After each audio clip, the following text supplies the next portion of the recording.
إن الحمد لله نحمده ونستعينه ونستغفره ونعوذ بالله من شرور أنفسنا ومن سيئات أعمالنا. من يهده الله فلا مضل له ومن يضلل فلا هادي له، وأشهد أن لا إله إلا الله وحده لا شريك له، وأشهد أن محمدا عبده ورسوله. أما بعد، فقد قال تعالى في قرآنه الكريم وفرقانه الحميد: لقد كان لكم في رسول الله أسوة حسنة لمن كان يرجو الله واليوم الآخر وذكر الله كثيرا. وقال تعالى أيضا: ففروا إلى الله إني لكم منه نذير مبين. وقال الرسول صلى الله عليه وسلم: والمهاجر من هجر الخطايا والذنوب. وقال عليه الصلاة والسلام أيضا: وإن الهجرة تهدم ما كان قبلها. وبعد، فيا عباد الله، أوصيكم ونفسي بتقوى الله عز وجل، فإن تقوى الله سبب للفوز والسعادة الأبدية في الدنيا والآخرة، كما أن الفسق والفجور من أسباب دخول النار ومن أسباب الشقاوة في الدنيا والآخرة. وفقنا الله جميعا لتقاه والعمل بكتابه وسنة نبيه محمد صلى الله عليه وسلم. موضوع الخطبة: وقفات مع العام الهجري الجديد. إن شاء الله سيكون هناك بلغة الجالية والنصوص العربية ستقرأ كما هي بإذن الله. وفقنا الله جميعا للعمل بكتابه وسنة نبيه محمد صلى الله عليه وسلم. আজকের খুতবার আলোচ্য বিষয় হলো ওয়াকাফাত মাল আমিল হিজরি আল জাদিদ। আমরা ইংরেজি সালকে ভালোই চিনি, কিন্তু আরবি সালকে ততটা আমরা গুরুত্ব দেই না। তো আরবি সাল কিন্তু আমাদের শুরু হয়ে গেছে, আমরা নতুন সালে প্রবেশ করেছি, আরবি সালে। তো সমাজ শুধু এই হিজরি সাল বলতে কি বোঝায়? এর অর্থ হলো রাসূলুল্লাহ সাল্লাল্লাহু আলাইহি ওয়াসাল্লাম যখন হিজরত করেছিলেন, ওই সে ঘটনা প্রবাহকে কেন্দ্র করে তারিখ লেখা হয়েছে। আগে তারিখ লেখা হতো না, বলা হতো অমুক হজ, তমুক হজের সময়ের এটা ঘটনা, এটা চিঠি ইত্যাদি। তো বুঝতে সমস্যা হতো। তো ওমর রাদিয়াল্লাহু আনহুকে বলা হয়েছিল এক সময় যে অন্যান্য জাতিরা তাদের একটা তারিখ রয়েছে, যেমন ইংরেজের তারিখ, এটা আমরা তো ভালো করেই জানি। তো বিভিন্ন জাতির তারিখ রয়েছে, তো আমাদের তো এরকম একটা না থাকার কারণে আমরা বুঝতে সমস্যা হয়।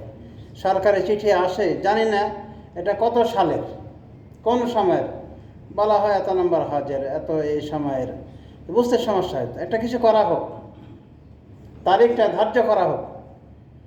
ওমর রাদিয়াল্লাহু আনহু জামানায় ওমর রাদিয়াল্লাহু আনহুকে যখন প্রস্তাব দেওয়া হলো, তখন তিনি মন্ত্রিসভা বসালেন এবং বিভিন্ন পরামর্শ করলেন যে এই তারিখটা কখন থেকে শুরু করা যেতে পারে, আমাদের আরবি সাল।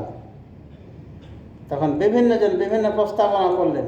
কেউ বললেন যে রাসূলুল্লাহ সাল্লাল্লাহু আলাইহি ওয়াসাল্লামের জন্ম তারিখ থেকে শুরু করা হবে। তো এখানে অনেকে বললেন যে জন্ম তারিখের তো ইতিহাসটাই আমাদের নিকটে অনেকটা বিতর্কিত হয়ে রয়েছে, মানে সঠিকভাবে বলতে পারছে না কেউ। একজন এক এক তারিখ বলছে, 9 রবিউল আউয়াল, 12 রবিউল আউয়াল, আরও বিভিন্ন আছে। তো এই প্রস্তাব গ্রহণ হলো না। এরপরে বলা হলো রাসূলুল্লাহ সাল্লাল্লাহু আলাইহি ওয়াসাল্লামের ওফাত দিবস থেকে সাল গণনা শুরু হোক। তখন প্রশ্ন আসলো যে না, রাসূল সাল্লাল্লাহু আলাইহি ওয়াসাল্লামের মৃত্যু দিবসকে কেন্দ্র করে যদি আমরা এই সাল, আরবি সাল গণনা করি, তাহলে এটা একটা দুঃখ ভারাক্রান্ত বিষয় হয়ে যাবে। যখনই এই সালটা আসবে, এই সময়টা আসবে, তখন একটা কি মনের ভিতর আমাদের দুঃখ আসবে, দুঃখ কষ্ট আসবে যে এই সনে রাসূলুল্লাহ সাল্লাল্লাহু আলাইহি ওয়াসাল্লাম মারা গিয়েছেন, ওফাত লাভ করেছেন, ইন্তেকাল করেছেন। তো কোনটা করা হবে? শেষে এটা বলা হলো যে রাসূলুল্লাহ সাল্লাল্লাহু আলাইহি ওয়াসাল্লাম যে হিজরত করেছিলেন, জান মাল এই যে সব কিছু বিনিময়ে এক কথা সব কিছু ফেলে দিয়ে রাসূল সাহাবা একরামে চলে গেলেন 4 হাত পায়ে। তো এই যে একটা ত্যাগ, প্রিয় দেশ, প্রিয় জন্মভূমি এবং মক্কার মতো সেরা ভূমি, পৃথিবীর বুকে যে সেরা ভূমি নাই আর একটিও নেই, এরকম মক্কার মতো আছে পবিত্র 3টি ভূমি রয়েছে, 3টি জায়গা রয়েছে মক্কা এবং মক্কার পাশাপাশি মদিনাতুল মুনাওয়ারা এবং বাইতুল মুকাদ্দাস বা বাইতুল মাকদিস। কিন্তু মক্কার মতো এত কিন্তু মুকাদ্দাস জায়গা নয়, যতটা বেশি প্রিয় আল্লাহর নিকটে। তো এই যে তার জন্মভূমি এবং এরকম পবিত্র মক্কাকে ছেড়ে চলে গিয়েছেন রাসূলুল্লাহ সাল্লাল্লাহু আলাইহি ওয়াসাল্লাম শুধুমাত্র দ্বীনের খাতিরে। তো বলা হলো এই সময়টাকে কেন্দ্র করে ইতিহাস করা হয়, আরবি নতুন সাল গণনা করা শুরু হল। এটাকে সাহাবায়ে কেরাম সর্বোচ্চ প্রাধান্য দিয়েছিলেন, এটাই চূড়ান্ত হয়েছিল। সেজন্য আমরা কি হিজরি সাল গণনা করে থাকি, যে রাসূল সাল্লাল্লাহু আলাইহি ওয়াসাল্লাম হিজরত করেছেন যতদিন আগে যেই সময় হিজরত করেছেন সেই সময় থেকে গণনা করা হয়ে থাকে। সেই হিসেবে আমরা নতুন হিজরি সালে পদার্পণ করেছি। আল্লাহ রাব্বুল আলামিন আমাদের সবাইকে তৌফিক দান করুন যেন আমরা নতুন হিজরি সালকে ভালোভাবে ইবাদত বন্দেগীতে, আল্লাহর ইবাদতে, তার আনুগত্যে এটাকে আমরা অতিক্রান্ত করতে পারি। আল্লাহ আমাদের সেই তৌফিক দান করুন। সমাজসুধী এখানে বলা হলো নতুন সালের সাথে কিছু আলোচনা বা এটাকে কেন্দ্র করে কিছু রিভিউ, মানে এটাকে কেন্দ্র করে আমাদের কি কি শিক্ষণীয় বিষয় রয়েছে। অনেকগুলি শিক্ষণীয় বিষয় দেখলাম, খুতবায় যতগুলি বিষয় বলা হয়েছে সম্ভব না, খুতবার পরিসর অনেক ছোটো করে দেওয়া হয়েছে। তো এই হিজরি সালের একটা গুরুত্ব রয়েছে আমরা বুঝতে পারলাম, এবং সাহাবায়ে কেরাম সব থেকে গুরুত্ব দিয়েছেন কোন বিষয়টাকে? হিজরতকে। কারণ এটা হলো ত্যাগ, স্যাক্রিফাইস, এর উপরে আর কিছু নাই। রাসূলুল্লাহ সাহাবায়ে কেরাম কত সাহাবী ছিলেন, ধনাঢ্য সাহাবী, ধন সম্পদ সব কিছু ছেড়ে দিয়ে চলে গিয়েছে, খালি হাতে চলে গিয়েছে। যেন সোহাইব রুমি একজন ধনাঢ্য ব্যক্তি ছিলেন, ঘর ভর্তি সম্পদ, ওগুলো রেখে উনি তালা চাবি দিয়ে চলে যান, মক্কায় চলে যান হিজরতে, মক্কা থেকে মদিনায় চলে যান হিজরত করে। তো ওইখানে মুশরিকরা বলেছিল যে না, এটা হবে না, আপনি আমাদের এখানে ধন সম্পদ অর্জন করে কোটিপতি হয়ে আপনি চলে যাবেন ওই মদিনায়, এটা হতে পারে না। হয় আপনি যান আর আমাদের সাথে মোকাবেলা করেন, যদি পারেন আমাদেরকে তাহলে যাবেন, আর না পারলে আপনি প্রস্তুত থাকবেন, আপনার ধন সম্পদ সব কিছু আমরা নিয়ে নেব। তো সোহাইব রুমি একজন তীর বাহিনী ছিলেন এবং অনেক পারদর্শী ছিলেন। বলেছেন দুটার একটা, যে কোনো, যে হয় আমি তোমাদের প্রত্যেকে একটা করে তীর মারবো এবং একেবারে লক্ষ্যভ্রষ্ট হবে না, আমি এতটাই পারদর্শী, সবটিকে মারবো, এরপরে যা করবে। আর একটা অপশন হলো যে আমার যত ধন সম্পদ আছে, তালা চাবি আছে, আমি সব বলে দিচ্ছি, নিয়ে চলো, যা। সে বলে আমার রাস্তা ঘেরো না, আমাকে হিজরত হতে নবীর দেশে যেতে দাও, নবী সাল্লাল্লাহু কাছে মদিনায় যেতে দাও। তো দেখা গেছিল মুশরিকরা এতেই রাজি হয়েছে, কারণ পেট পূজা তার ছিল মূল লক্ষ্য। তো এই সোহাইব রুমি সমস্ত কিছুকে বিসর্জন দিয়ে, ধন সম্পদ সব কিছুকে বিসর্জন দিয়ে উনি মদিনায় গিয়েছেন। এভাবে সাহাবায়ে কেরাম প্রত্যেকের সাথে একটা ত্যাগ তিতিক্ষার ইতিহাস আছে। তো এখান থেকে আমরা কি শিখতে পারি? এখান থেকে আমরা শিক্ষা নিতে পারি যে আল্লাহ রাব্বুল আলামিনের দ্বীনের খাতিরে প্রয়োজনে আমরাও অনেক কিছু স্যাক্রিফাইস করব, আমরাও শিখব ত্যাগ তিতিক্ষা করা, ধর্মের নামে কিছু করা শিখব, মরার পর যেন এগুলো আমাদের কাজে লাগে, এগুলো আমাদের জন্য স্মৃতিচারণ হয়ে থাকে, এগুলো যেন আমাদের জন্য সদকায় জারি হয়ে থাকে। সমাজে শুধু হিজরতের অনেক ফজিলত রয়েছে, যেমন রাসূলুল্লাহ সাল্লাল্লাহু আলাইহি ওয়াসাল্লাম বলেন, ওয়াইনাল হিজরত তাহদিমু মা কানা ক্বাবলাহা, হিজরত পূর্বের সমস্ত গুনাহকে ধ্বংস করে দেয়। সহিহ মুসলিমের হাদিস। সুতরাং আল্লাহর ওয়াস্তে আপনি একটা খারাপ জায়গা ছেড়ে ভালো জায়গায় গেলে এটা কিন্তু ভালো, খারাপ নয়। খারাপ পরিবেশ পরিত্যাগ করে ভালো পরিবেশে গেলে এটা ভালো কথা, কিন্তু ভালো পরিবেশ ছেড়ে দিয়ে নোংরা পরিবেশে যাওয়া, সেখানে পরিতৃপ্তি অর্জন করা শুধু টাকার ধান্দায়, এটা কিন্তু ভালো মানুষের কাজ নয়। এই জন্যেই আমরা অনেক সময় দেখি ইউরোপ কান্ট্রিগুলিতে আমরা বসবাস করতে পারি না, সেটা পেলে কতটা আনন্দ উল্লাস, কিন্তু ধর্মের কোনো খবর নেই। সেখানে গেলে ধর্মের 12টা বাজে, এর অনেকেই কিন্তু গুরুত্ব দেয় না, যে বাজছে বাজুন, মানে টাকা পয়সা হলি হলে শুয়োর বেচে, শুয়োর বিক্রি করা, পয়সা অনেক সময় কি ইনকামের সোর্স।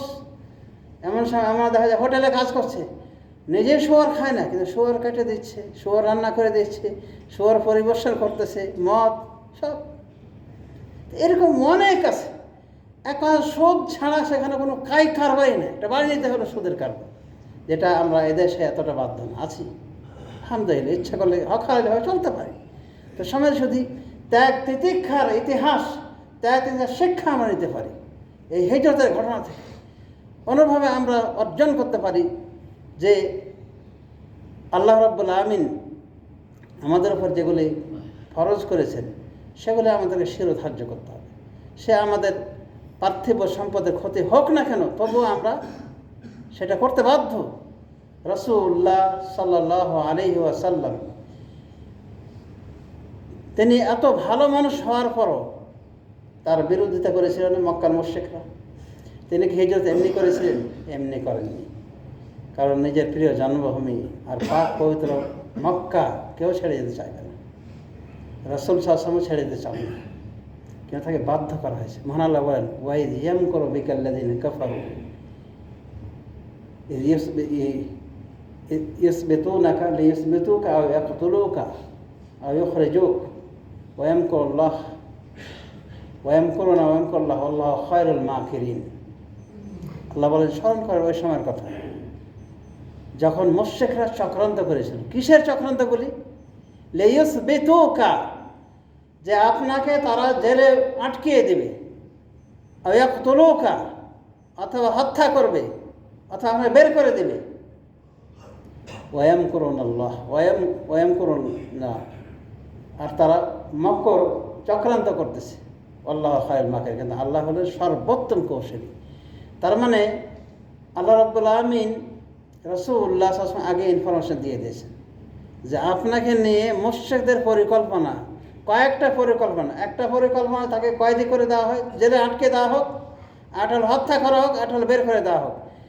তাদের পার্লামেন্টে এগুলো আলোচনা হয়েছিল, কিন্তু সব থেকে বেশি সিদ্ধান্ত গ্রহণ হয়েছিল, যেটাকে ইবলিস ঐতিহাসিকভাবে প্রসিদ্ধ রয়েছে, যে ইবলিস যেটাকে সাপোর্ট করেছে সেটা হলো যে না, তাকে বের করে দিলে সেখানে তার জনমত গড়ে উঠবে, তাকে জেলে নিলে জেলের তালা ভেঙে তাকে বের করা হবে, একসময় তার জনমত এত গড়ে উঠবে সে জেলের ভিতরে যে রাখতে পারবে না।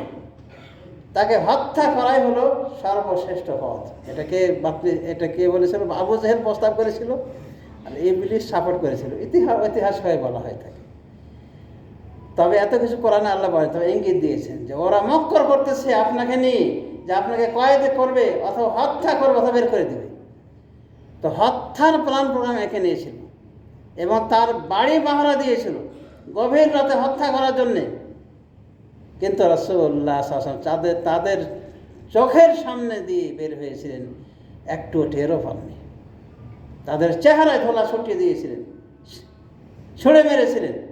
এই ধুলোগুলো তাদের নাকে কানে সব কিছুতে গিয়ে মানে বন্ধ হয়ে গেছিল। এক কথা, তারা রাসূলুল্লাহ সব দেখতেই পায়নি, অথচ তাদের দৃষ্টির সামনে দিয়ে রাসূলুল্লাহ সাল্লাল্লাহু আলাইহি ওয়াসাল্লাম চলে গিয়েছে। এক কথা, আল্লাহর সাহায্য থাকলে সারা পৃথিবী যদি এক হয়ে যায় আপনার ধ্বংস করার জন্যে, আপনাকে ধ্বংস করতে পারবেন না।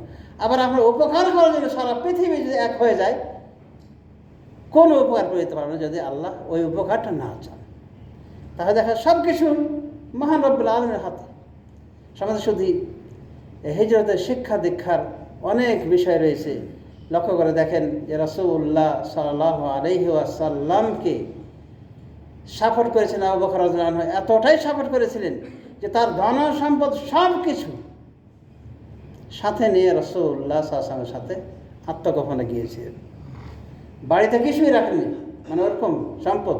তো ওনার মুরব্বী বাবা আবু বকরের বাবা সমালোচনা করছে, বলছে যে এইভাবে চলে গেল, নাতনিদের বলছে চলে গেল, তোমাদের বাবা কিছু রেখে যায়নি, কি খাওয়া দাওয়া করবো আমরা? তখন ওরা বুদ্ধি করে, অন্ধ হয়ে গেছিল ওই সময়, অন্ধ ছিলেন, ওই ছোট ছোট পাথর এগুলো দেখে বলছে, বাবা দাদা অনেক কিছু রেখে গিয়েছে আমাদের বাবা, চিন্তা করেন। এই যে দেখেন এই ফলের ভিতরে খালি মানে দেড়হাম দিনারে ভরা। তো উনি হাতিয়ে দেখেন যে হ্যাঁ তার ঠিক আছে। তো আবু বকর রাদিয়াল্লাহু আনহু কতটা স্যাক্রিফাইস করেছে লক্ষ্য করে দেখেন, বাড়িকে শূন্য করে দিয়ে উনি রাসূলুল্লাহ সাল্লাল্লাহু আলাইহি ওয়াসাল্লাম সাপোর্ট করেছে, রাসূলুল্লাহ সাল্লাল্লাহু আলাইহি ওয়াসাল্লাম নিয়ে মক্কায় গিয়েছে, মক্কা থেকে মদিনায় গিয়েছে। কত বড় ত্যাগ লক্ষ্য করে দেখেছে। সুতরাং দিনের পথে কিছু কাজ করতে হবে আমাদেরকে। এই হিজরতের ইতিহাস থেকে আমাদেরকে শিক্ষা গ্রহণ করতে হবে। সমিত শুধু হিজরত দুই প্রকার, একটা হলো স্থানের হিজরত, আরটা হলো অন্তরের হিজরত। স্থানের হিজরত হলো যে আপনি খারাপ জায়গা সেখানে থাকতে পারছেন না, নিরাপদ না, ধর্মের বিধিবিধান পালন করতে পারছেন না, সেটাকে পরিত্যাগ করে আপনি নিরাপদ জায়গায় যাবেন, এটা একটা হিজরত। অনুভাবে কুফর রাষ্ট্র পরিত্যাগ করে আপনি ইসলামী রাষ্ট্রে যাবেন, এটা একটা হিজরত। তবে এগুলো সবই স্থানের হিজরত, স্থানান্তর হওয়ার হিজরত।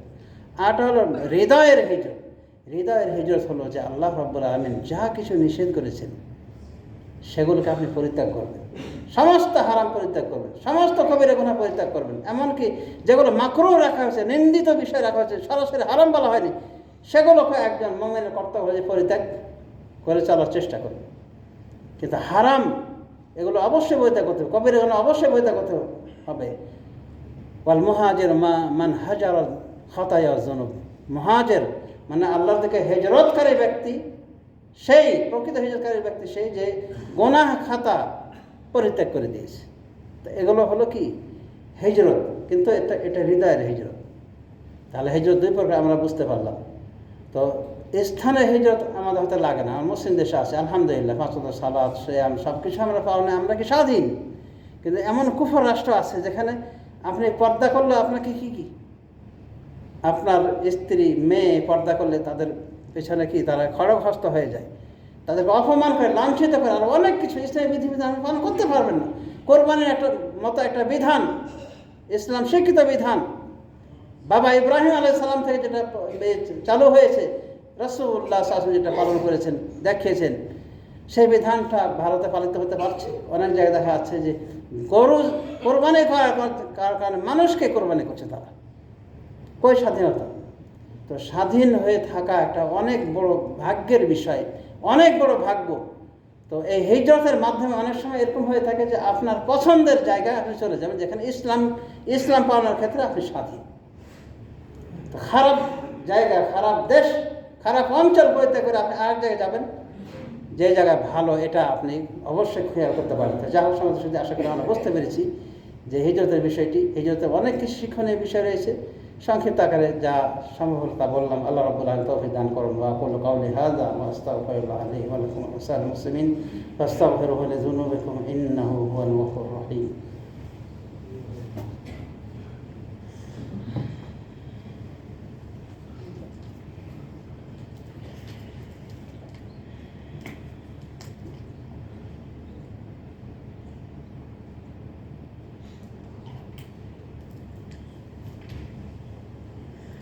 আলহামদুলিল্লাহ রাব্বিল আলামিন ওয়াসসালাতু ওয়াসসালামু আলা নাবিয়িনা মুহাম্মদ ওয়া আলা আলিহি ওয়া সাহবিহি আজমাইন ওয়া তাবিঈনা লাহুম বিইহসানিন ইলা ইয়াউমিদ্দিন। ওয়া বা'দ, ফায়া ইবাদাল্লাহ ইত্তাকুল্লাহ আযজা ওয়া জাল তাযাওয়াদু মিন তুকাকুম লিমা'আদিকুম ফাইন্নাহা খায়রুজ যাদি লিয়াউমিল মা'আদ। إن الله يأمر بالعدل والإحسان وإيتاء ذي القربى وينهى عن الفحشاء والمنكر والبغي يعظكم لعلكم تذكرون. ولذكر الله تعالى أولى وأعز وأجل وأتم وأكبر والله يعلم ما تصنعون. وقوموا إلى صلاة. بارك الله فيكم.